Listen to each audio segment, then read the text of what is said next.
بسم اللہ الرحمن الرحیم الحمد للہ رب العالمین والعاقبۃ للمتقین والصلاة والسلام علی اشرف الانبیاء والمرسلین ومن تبعہم بإحسان وایمان الی یوم الدین وبعد۔ رمضان ریچارج میں آج ہمارا جو موضوع ہے یہ انتہائی اہم ہے۔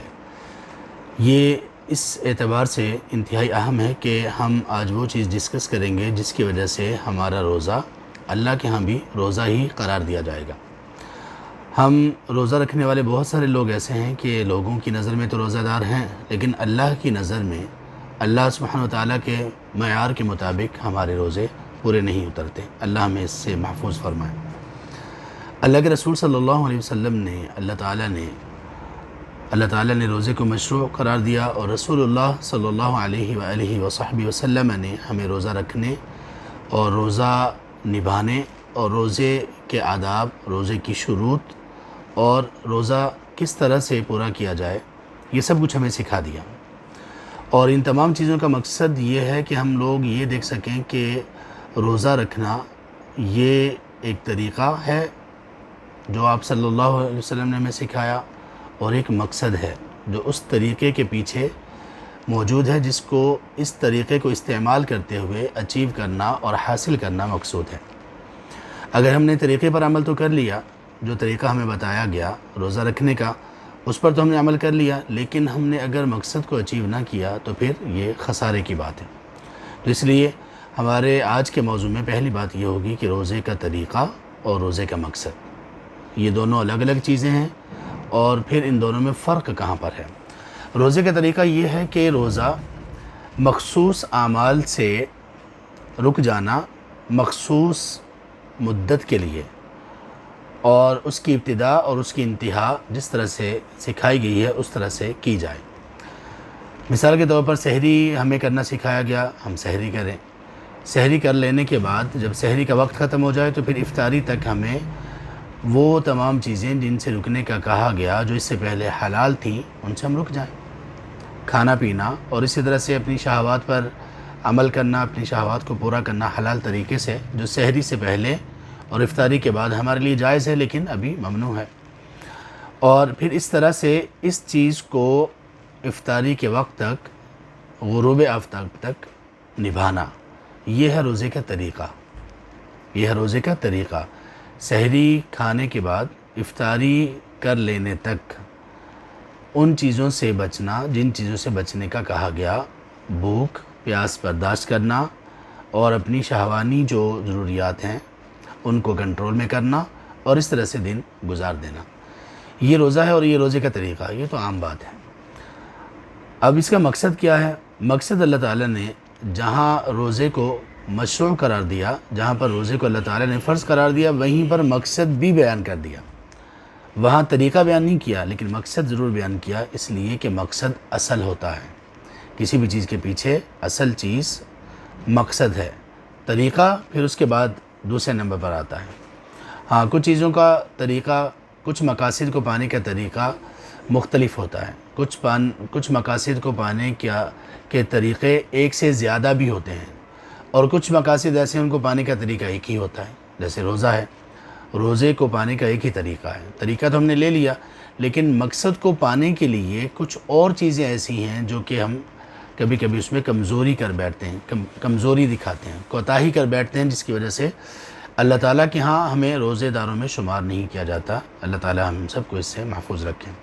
مقصد کو بیان کرتے ہوئے اللہ تعالیٰ نے فرمایا، سورہ البقرہ آیت نمبر 183، آیت نمبر 183، اللہ تعالیٰ کا فرمان ہے، اعوذ باللہ من الشیطان الرجیم کے بعد، یا ایھا الذین آمنوا کتب علیکم الصیام کما کتب علی الذین من قبلکم، اے ایمان والو، تم پر روزہ رکھنا فرض کر دیا گیا جیسا کہ تم سے پہلے لوگوں پر فرض کیا گیا تھا۔ کیوں؟ لعلکم تتقون، تاکہ تم تقوی اختیار کرو۔ تقوی روزے کا مقصد ہے۔ تقوی کس کو کہتے ہیں؟ تقوی اس پاور، اس قوت، اس انرجی، اس صلاحیت کا نام ہے کہ جس کو حاصل کر لینے کے بعد انسان اس بات پر قائم ہو جائے، مستقل مزاجی کے ساتھ، استقامت کے ساتھ، کہ جو اللہ کہیں گے وہ میں کروں گا، اور جس سے اللہ روک دیں گے میں رک جاؤں گا۔ یہ تقوی کی جامع اور انتہائی کمپریہنسو ڈیفینیشن ہے، تعریف ہے۔ تو اللہ سبحانہ و تعالیٰ نے ہمیں تقوی کی قوت، تقوی کی جو پاور، تقوی کی صورت میں جو پاور ہے وہ ہمیں لینے کا کہا روزے سے۔ روزے کو اختیار کر کے، ایک طریقہ اختیار کر کے جس کو ہم روزہ کہتے ہیں، صبح سے لے کر شام تک چند مخصوص چیزوں کے ساتھ، مخصوص چیزوں سے بچنے کے ساتھ جو ہم عبادت اللہ کے سامنے بجا لاتے ہیں، جس کو ہم روزہ کہتے ہیں، اس کا مقصد کیا ہے؟ تقوی اختیار کرنا۔ تقوی کا معنی ہوتا ہے بچنا، واو قاف یا اس کا مادہ ہے، روٹ ورڈ، اور اس کا معنی ہوتا ہے کسی چیز سے بچاؤ اختیار کرنا۔ وقایا کہتے ہیں جو چیزیں ہم حفظ ما تقدم کے طور پر جو چیزیں ہم اپناتے ہیں۔ اسی طرح سے اس چیز کو بھی وقایا کہا جاتا ہے جس چیز کے ذریعے سے ہم کسی تکلیف دہ چیز سے اپنے آپ کو بچاتے ہیں۔ تو یہ جو روزہ ہے، روزے سے جو ہمیں تقوی کی صورت میں جو قوت حاصل ہوگی، وہ قوت ہمیں ایک تو اس بات پر کھڑا کرے گی کہ جو اللہ کا فرمان ہم سنیں، جو سمجھیں، جو پڑھیں، فوراً اس پر عمل کرنے کے لیے تیار ہو جائیں۔ اگر تو فرض ہے، وہ فرمان اگر اللہ کی طرف سے ہے اور فرض ہے پھر تو کوئی گنجائش نہیں، لیکن اگر وہ فرمان اللہ کی طرف سے، رسول کی طرف سے ہے، فرض نہیں ہے، مستحب ہے، تو پھر بھی ہم اس میں آگے بڑھنے کی کوشش کریں، یہ تقوی ہے۔ اسی طرح سے جو اللہ اور اس کے رسول کی طرف سے ہمیں بات پہنچے جس میں کسی چیز سے روکا گیا ہو، فوراً رک جائیں، یہ تقوی ہے۔ تو یہ ہے مقصد۔ اب طریقہ اور مقصد میں فرق کیا ہے؟ اس کی ایک مثال آپ کے سامنے میں نے رکھی ہے، لکھی بھی آپ کے پاس جو نوٹس ہیں۔ آپ ایک شخص کو کسی کام کے لیے کسی شہر میں بھیجتے ہیں، آپ طریقہ بھی بتا دیتے ہیں کہ کیسے وہاں پر جانا ہے، راستہ بتا دیتے ہیں، وہاں پر اس کا ایڈریس دے دیتے ہیں، اور ساتھ یہ بھی بتا دیتے ہیں کہ آپ کا وہاں پر جانے کا مقصد یہ ہے، آپ نے یہ کام کرنا ہے۔ وہ شخص اس طریقے کو اپناتا ہے، اسی روڈ کو لیتا ہے، اسی راستے پر چلتا ہے، اس شہر میں پہنچ جاتا ہے، وہاں پر وقت بھی گزارتا ہے جتنا اس کو گزارنا چاہیے، اور وہاں پر کھاتا پیتا ہے، سب کچھ کرتا ہے، لیکن جو مقصد تھا اس کو پورا نہیں کرتا۔ اگر مقصد یہ تھا کہ کسی سے ملاقات کرنی ہے، ملاقات نہیں کرتا، ملاقات کرنے کے بعد اگر اس سے کچھ لینا ہے وہ نہیں لیتا، کسی خاص جگہ جا کر کسی خاص چیز کو خریدنا ہے وہ نہیں خریدتا، اور واپس آ جاتا ہے۔ واپس آنے کے بعد وہ شخص یہ کہتا ہے کہ جیسا آپ نے کہا تھا میں نے ویسا ہی کیا، جس طریقے کے مطابق آپ نے مجھے کہا، روانہ کیا، بھیجا، میں نے بالکل ویسا ہی کیا، لیکن مقصد جو تھا وہ رہ گیا۔ اب آپ خود بتائیے کہ ایسے شخص کو آپ کیا کہیں گے؟ بالکل اسی طرح سے کتنے روزے دار ایسے ہیں جن کا طریقہ پرفیکٹ ہوتا ہے، روزہ رکھنے کا طریقہ بہترین ہوتا ہے، لیکن روزے کے مقصد کو حاصل نہیں کر پاتے۔ تو ہم نے دیکھا، آپ لوگوں نے بھی دیکھا کہ کتنے لوگ ایسے ہیں روزہ رکھنے کے باوجود تقوی نہیں ان میں آتا، روزہ رکھنے کے باوجود وہ اس قوت کو حاصل نہیں کرتے جو قوت اللہ سبحانہ و تعالی ہم سے چاہتے ہیں۔ تقوی کا معنی ہوتا ہے بچنا، یعنی اللہ تعالیٰ کی نافرمانی سے بچنا۔ نافرمانی کی ایک صورت یہ ہے کہ اللہ نے جو کہا وہ نہ کریں، یہ بھی نافرمانی ہے، اور ایک صورت یہ ہے کہ اللہ سبحانہ و تعالیٰ نے جس چیز کو کرنے سے منع کر دیا ہم اس کو کریں، یہ بھی نافرمانی ہے۔ اب وہ لوگ جو روزے رکھنے کے باوجود طریقہ پورا فالو کر رہے ہیں، لیکن اس کے ساتھ ساتھ زبان کے گناہ بھی چل رہے ہیں، جھوٹ، گالی گلوچ یہ چل رہا ہے، اس کے ساتھ ساتھ بد نظری بھی ہو رہی ہے، اس کے ساتھ ساتھ کانوں کے گناہ بھی چل رہے ہیں، اس کے ساتھ ساتھ زبان کے گناہ بھی چل رہے ہیں، اور اپنی شہوات کو بھی پورا کیا جا رہا ہے، تو بتائیے کہ مقصد تو حاصل نہ ہوا۔ ایسے روزے کا پھر اللہ کے ہاں کیا ملے گا؟ اس سلسلے میں 2 احادیث آپ کے سامنے میں رکھتا ہوں، خوب اچھی طرح سے یاد کر لیجئے، بہت اچھی طرح سے یاد کر لیجئے، اور اپنے روزے کو محفوظ کر لیجئے ان احادیث کی روشنی میں۔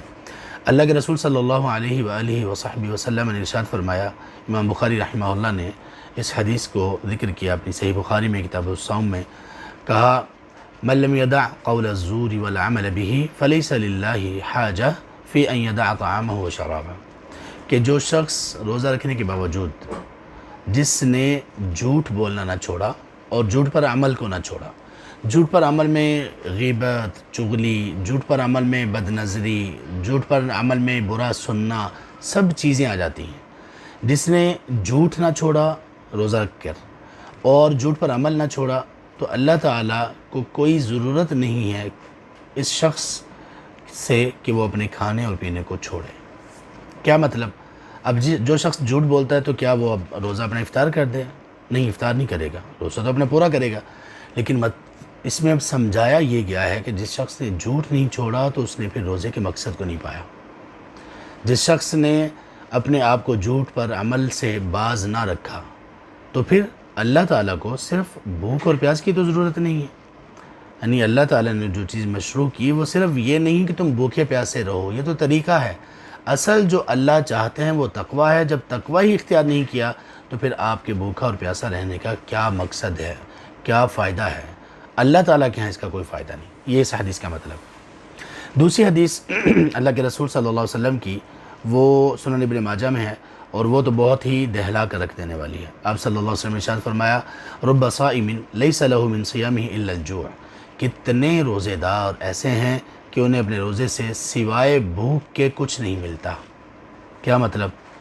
کہ روزہ رکھتے ہیں، بھوک ملتی ہے، بھوک بیچارے برداشت کرتے ہیں، اجر نہیں ملتا، اللہ کے ہاں روزے داروں میں ان کا شمار نہیں ہوتا۔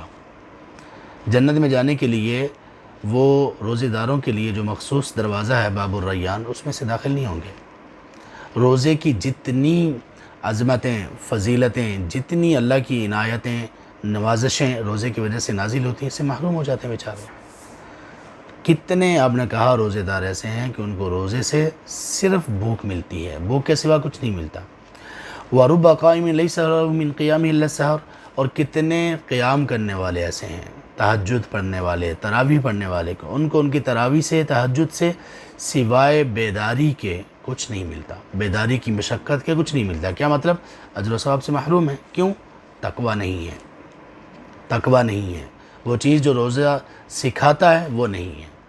تو لہٰذا خبردار رہیے کہ روزے کا طریقہ کچھ اور ہے اور روزے کا مقصد کچھ اور ہے۔ روزے کا طریقہ فالو مکمل طور پر کیجئے، لیکن روزے کے مقصد کو بھی آپ نے پانا ہے۔ اگر روزے کے مقصد کو نہ پایا، تقویٰ اختیار نہ کیا، تو پھر یہ دو احادیث ہمیں اچھی طرح سے یاد رکھ لینی چاہیے۔ دوسری چیز جس کا آج ہم ذکر کرنے جا رہے ہیں وہ یہ ہے کہ کچھ لوگوں کی طرف سے ایک اعتراض ہوتا ہے۔ چند سال پہلے میں جس یونیورسٹی میں لیکچرر تھا، اس یونیورسٹی کے کچھ فیکلٹی ممبرز نے ایک بات کہی، مجھے ایک بات پہنچی ان کی طرف سے، اور وہ لبرل قسم کے لوگ تھے جنہوں نے یہ بات کہی، یا ملحد تھے یا اس کے قریب کچھ لوگ تھے۔ انہوں نے کہا کہ یہ جو رمضان ہے یہ پوری امت مسلمہ کو بیکار بنانے کا ایک طریقہ ہے، اور اس میں بس لوگ سوئے رہتے ہیں، کام شام نہیں ہوتا، کچھ نہیں ہوتا، یہ کیسی عبادت ہے کہ آپ اس میں سستی میں مبتلا ہو جائیں۔ یہ ایک اعتراض کیا گیا۔ میں نے سوچا تو کچھ یہ سمجھ آئی کہ اس اعتراض کے پیچھے جو بات ہے وہ ہمارے وہ نادان مسلمان ہیں۔ یہ اعتراض پیدا کیوں ہوا، یہ خدشہ کچھ لوگوں کے ذہنوں میں پیدا کیوں ہوا، اس کے پیچھے قصوروار یا اس کے پیچھے سبب وہ لوگ ہیں جو روزہ رکھنے میں طریقے کو تو فالو کرتے ہیں، مقصد کو نہیں پاتے۔ وہ پھر کیا کرتے ہیں؟ اپنا وقت ضائع کرتے ہیں۔ وہ پھر کیا کرتے ہیں؟ روزے سے کچھ بھی سیکھتے نہیں ہیں۔ روزہ رکھنے سے کوئی ان کے نہ اعمال پر فرق آتا ہے، نہ ہی ان کے کردار پر کوئی فرق آتا ہے، نہ ہی کوئی ان کا ایمان بڑھتا ہے، نہ ہی وہ کوئی اچھے انسان، اچھے مسلمان بنتے ہیں۔ تو جب ایسا نہیں ہوتا تو پھر کیا مطلب؟ روزے میں وہ وقت ہی ضائع کرتے ہیں۔ تو جب ایسا ہوگا تو پھر لوگوں کو تو بات کرنے کا موقع ملے گا۔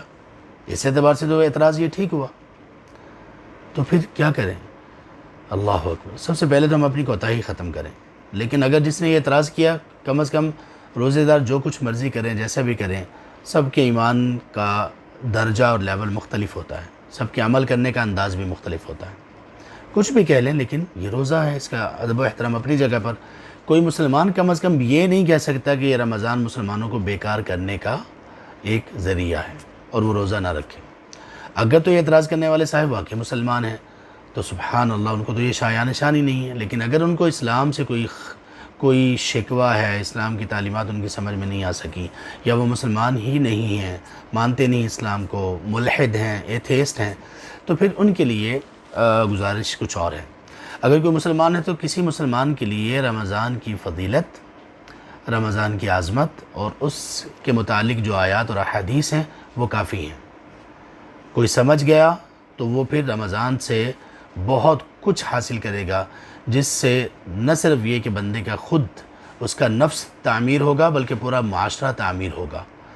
تقوی کی بنیاد پر جو معاشرہ ڈیولپ ہوگا وہ کس قدر کارآمد ہوگا انسانیت کے لیے بھی۔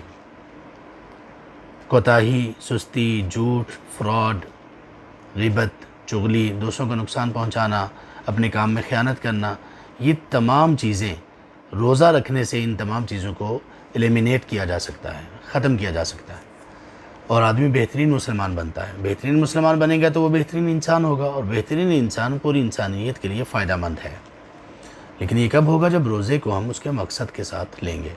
تو اگر تو کوئی شخص مسلمان ہے تو اس کو تو بات سمجھ آ جائے گی کہ روزہ، سبحان اللہ، حاشا وکلا، لوگوں کا یہ کہنا کہ یہ روزہ مسلمانوں کا وقت ضائع کرنے اور مسلم امہ کو بیکار بنانے کا ذریعہ ہے، حاشا وکلا، بڑی کفریہ بات ہے یہ۔ ہاں، اگر کوئی بندہ اسلام سے ہی بیزار ہے تو اس کی خدمت میں ہم یوں عرض کریں گے کہ دنیا کے جو بڑے بڑے انسٹیٹیوٹس ہیں، بڑی بڑی یونیورسٹیز ہیں، بڑے بڑے ادارے ہیں، بہت بڑی بڑی کمپنیز ہیں، وہ اپنے امپلائیز کو، ان کی پرفارمنس کو بڑھانے کے لیے مختلف ورکشاپس، مختلف لیکچرز ارینج کرتے رہتے ہیں۔ اگر کوئی کمپنی ایسا نہیں کرتی تو وہ پھر اس کو انٹرسٹ نہیں ہے اپنے امپلائیز کی ڈیولپمنٹ میں۔ تو ہم دیکھتے ہیں یونیورسٹیز میں، ہم دیکھتے ہیں بڑی بڑی جو کمپنیز ہیں، ملٹی نیشنلز خاص طور پر، تو وہ کچھ نہ کچھ اس طرح کی چیزیں ارینج کرتے رہتے ہیں تاکہ ان کے امپلائیز کی کارکردگی بڑھتی رہے، ان کی پروگریس، اس میں ترقی ہی ہوتی رہے۔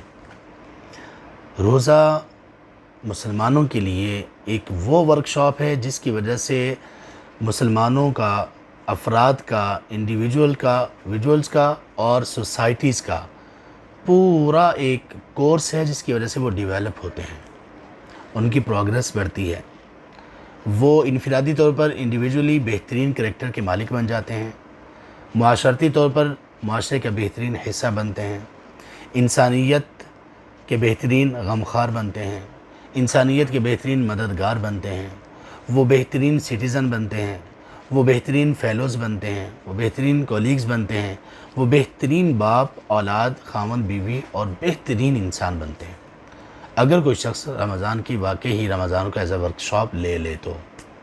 لیکن ہم نے چونکہ وہ مقصد کو جب کھو دیا تو پھر یہ ساری چیزیں ہم سے دور رہ جاتی ہیں۔ اب اس ورکشاپ سے سکھایا کیا گیا ہے؟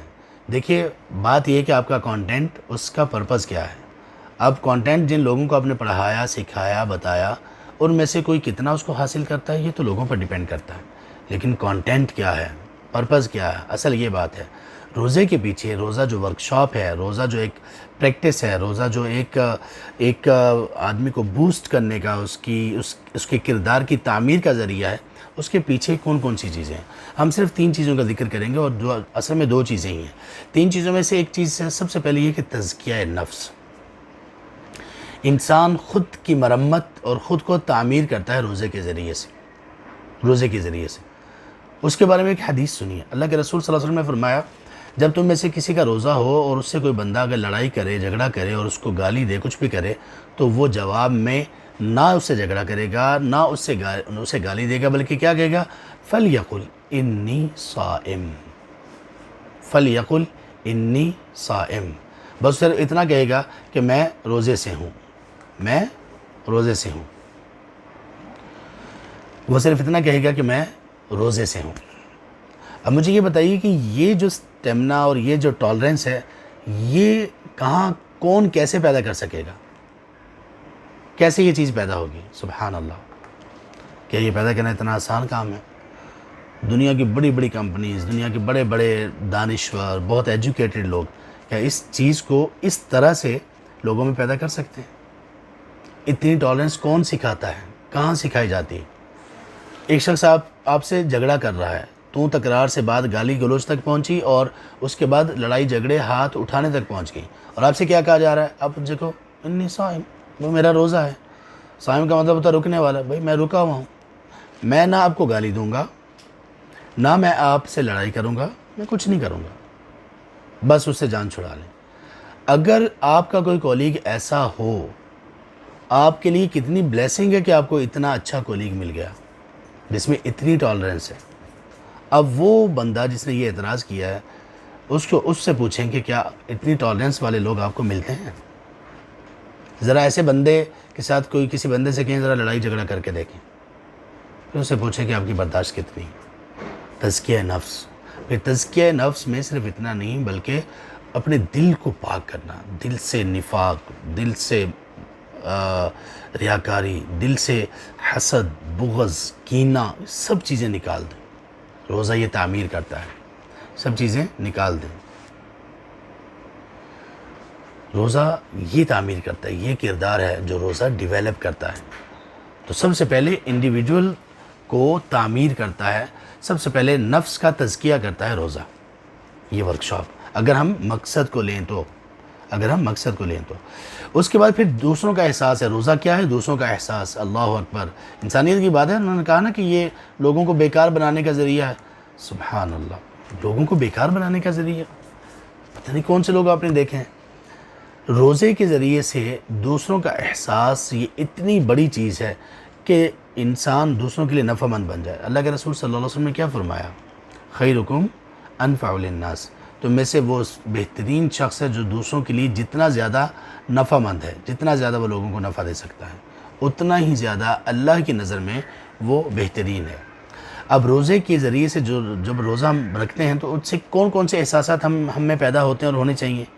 بھوکوں کی بھوک کا احساس۔ آپ بڑے مالدار ہیں، آپ کے پاس کھانے پینے کی کمی نہیں، اللہ نے بہت کچھ سے نوازا ہوا ہے، لیکن آپ نے کچھ بھی کھانا نہیں ہے۔ جب آپ کو یہ بھوک ستائے گی تو تب آپ کو بھوکوں کی بھوک کا اندازہ ہوگا کہ جن کو روزے کے علاوہ بھی عام حالات میں کھانے کو نہیں ملتا۔ سب سے پہلے مسلمانوں کا، پھر اس کے بعد پوری انسانیت کا۔ تو انسانیت کی بھوک کا احساس آپ کو روزہ دلاتا ہے۔ پھر دوسرے نمبر پر ان لوگوں پر دل کھول کر خرچ کرنے کا شوق آپ میں روزہ پیدا کرتا ہے۔ تیسرے نمبر پر اللہ تعالیٰ کی نعمتوں کا شکر ادا کرنے کی توفیق آپ کو نصیب ہوتی ہے روزے کے ذریعے سے۔ جب آپ بھوک برداشت کرتے ہیں، جب آپ پیاس برداشت کرتے ہیں، پھر آپ کہتے ہیں یا اللہ تیرا شکر ہے کہ آپ نے مجھے سب چیزیں دیں، کھانے پینے کی چیزیں دیں۔ اگر واقعی زندگی میں، روزے میں تو ہم اپنی مرضی سے رکتے ہیں، لیکن اگر کسی کی زندگی میں ایسا وقت آئے کہ بندہ رک ہی نہ سکے، بندے کے پاس کچھ کھانے پینے کو ہو ہی نہ، کیا کرے گا؟ جس کے پیٹ میں کوئی چیز ڈالنے کے لیے نہ ہو وہ کیا کرے گا؟ اس کی کیا عبادات ہوں گی اور کیسے وہ سبحان اللہ سروائیو کر پائے گا؟ ایک مقصد اس میں سے یہ ہے کہ حلال اور حرام میں اللہ تعالیٰ کی اطاعت۔ اب دیکھیں کھانا حلال ہے، لیکن اس کے باوجود اللہ نے کہا نہیں کھانا۔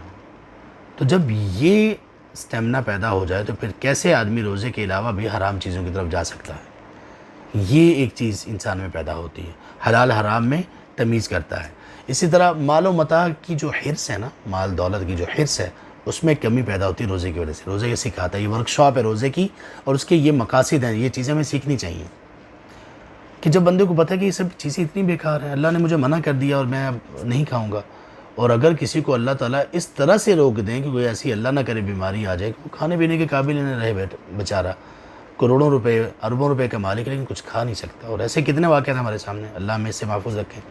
اسراف اور فضول خرچی سے بچنے کا ایک درس ہے اس روزے میں، کم کھانے کی ترغیب ہے اس روزے میں، کم کھانے کی ترغیب ہے۔ وہ لوگ جو کھا کر پیٹ باہر نکالے ہوئے ہیں، سستی، کاہلی اور اس طرح سے اسراف کے ساتھ کھانا، روزے میں اس کی بھی ایک تربیت ہے کہ نہیں اتنا نہیں، ایسے نہیں، ایسے کھاؤ، اس ترتیب سے کھاؤ کہ جسم تمہارا اچھا رہے، اور وہ کم کھانے سے جسم زیادہ اچھا رہتا ہے۔ اسی طرح کھانا ضائع کرنے سے نفرت پیدا ہو جاتی ہے، ہونی چاہیے روزہ رکھنے سے۔ کیوں؟ اس کو احساس ہوتا ہے بھوک اور پیاس کی وجہ سے، اور اس کو احساس ہوتا ہے کہ یہ کھانا جو میں ضائع کر رہا ہوں نہ جانے کتنے لوگوں کی بھوک مٹانے کے کام آ سکتا ہے۔ اسی طرح سے انسان کو ایک اور چیز بھی سیکھنے کو ملتی ہے، وہ ہے اپنی کمزوری کا احساس، کہ میں کس قدر کمزور انسان ہوں، اللہ کا کمزور بندہ ہوں، کہ ایک دن بس کھانا پینا میں کیا چھوڑوں، ایک دن کیا یعنی 12 گھنٹے یا اس سے کچھ کم و بیش، تو میری کیا حالت ہو جاتی ہے، کتنا لاچار ہوں میں، اللہ کی نعمتوں کا کتنا محتاج ہوں، اللہ کی رحمتوں کا میں کتنا محتاج ہوں، اور اللہ کی رحمتوں کے بغیر تو میرا کوئی چارہ ہی نہیں ہے، گزارا ہی نہیں ہے۔ یہ چیزیں انسان میں پیدا ہوتی ہیں، سبحان اللہ۔ اور پھر اس میں بھی تیسرے نمبر پر جو چیز ہے جو اس میں اگرچہ آ چکی ہے، وہ دوبارہ سے اس لیے ذکر کر رہا ہوں کہ یہ خاص ایک موضوع اور خاص ایک سبق ہے رمضان کا، اور وہ ہے سخاوت۔ اللہ کے رسول صلی اللہ علیہ وسلم رمضان میں ایسے سخی ہو جاتے ہیں کہ جو گویا ہوا ہو، آپ ہوا کی طرح سخی ہوتے ہیں۔ ہوا کے ساتھ مثال اس لیے دی گئی کہ ہوا جب چلتی ہے، خوشگوار ہوا، تو وہ سب لوگوں کو محظوظ کرتی ہے۔ اللہ کے فرما بردار ہوں، بے شک اللہ کے نافرمان ہوں، جیسے بھی لوگ ہوں، مسلمان ہوں، کافر ہوں، سب کو محسوس کرتی ہے۔ اللہ کے رسول صلی اللہ علیہ وسلم رمضان میں خاص طور پر ایسی سخاوت کیا کرتے تھے، ایسی ہوا کی طرح۔ تو اس سخاوت میں بھی پوری امت مسلمہ، پوری انسانیت کا بھلا ہے۔ یہ ہے روزہ اور یہ ہے روزے کی ورکشاپ جو ہمیں سکھاتی ہے۔ اور یہ سب کیسے ہم لے سکتے ہیں؟ جب روزے سے تقوی ہم حاصل کرنے کی کوشش کریں گے، تو اس طرح سے جو روزہ رکھا جائے گا وہ روزہ انشاءاللہ بہترین ہوگا۔ اس لیے اگر ہم اسلاف کو دیکھیں تو ان کے ہاں سبحان اللہ روزے کا مطلب یہی ہوتا تھا۔ امام زہری رحمہ اللہ حدیث کے بہت بڑے خادم، حدیث کا بہت بڑا کام اللہ تعالیٰ ان سے لیا، خاص طور پہ جو لوگ ہم نے جن لوگوں نے ہمارے ساتھ حدیث کا سبق اور درس لیے ہوئے ہیں، ترمذی وغیرہ پڑھی ہے، ہم نے اس میں امام زہری رحمہ اللہ کا تذکرہ کیا ہوا ہے۔ کس قدر بڑے محدث ہیں، وقت نہیں ہے ان کی فضیلت اور شان کو بیان کرنے کا۔ وہ ان کے بارے میں آتا ہے وَكَانَ الزُّهْرِيُّ اِذَا دَخَلَ رمضان جب داخل ہوتا تو ان کی روٹین کیا ہوتی تھی؟ انما ہوا قراءۃ القرآن و اطعام الطعام، دو کام، یا قرآن کی قراءت یا لوگوں کو کھلانا، بس باقی سب چیزیں موقوف کر دیتے، قرآن کی تلاوت یا کھانا کھلانا۔ کیونکہ نبی صلی اللہ علیہ وسلم، اگر آپ رمضان نبی صلی اللہ علیہ وسلم کا دیکھیں تو یہ دو چیزیں آپ کو نمایاں، سب سے نمایاں نظر آئیں گی، قراءت قرآن اور اطعام الطعام۔ اسی طرح حدیث میں طعمۃ للمساکین کچھ چیزوں کو کہا گیا، اور ان میں بھی طعمۃ للمساکین کس کو کہا گیا؟ فطرانہ کو، جو عید الفطر سے ادا کرنا ہوتا ہے، اس کو طعمۃ للمساکین کیوں کہا گیا؟ ہر شخص پر جو صاحب استطاعت ہے فطرانہ فرض ہے۔ کہا گیا کہ یہ چیز ایک کھانا ہے، ایک میل ہے، کن کے لیے؟ مساکین کے لیے۔ تو روزہ ہر اعتبار سے، ہر ایک اینگل سے سخاوت بہت زیادہ سکھاتا ہے۔ یہ چیزیں اگر ہم روزے سے سیکھ لیں تو بتائیے اب کسی کو یہ اعتراض کرنے کا حق حاصل ہے کہ روزہ امت مسلمہ کو بیکار کرنے کا ایک ذریعہ ہے؟ قطعاً نہیں۔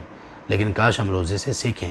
آئیے اپنے روزوں کو بامقصد بنائیں اور روزوں سے واقعی وہ چیزیں حاصل کریں جو اللہ تعالیٰ چاہتے ہیں کہ ہم حاصل کریں۔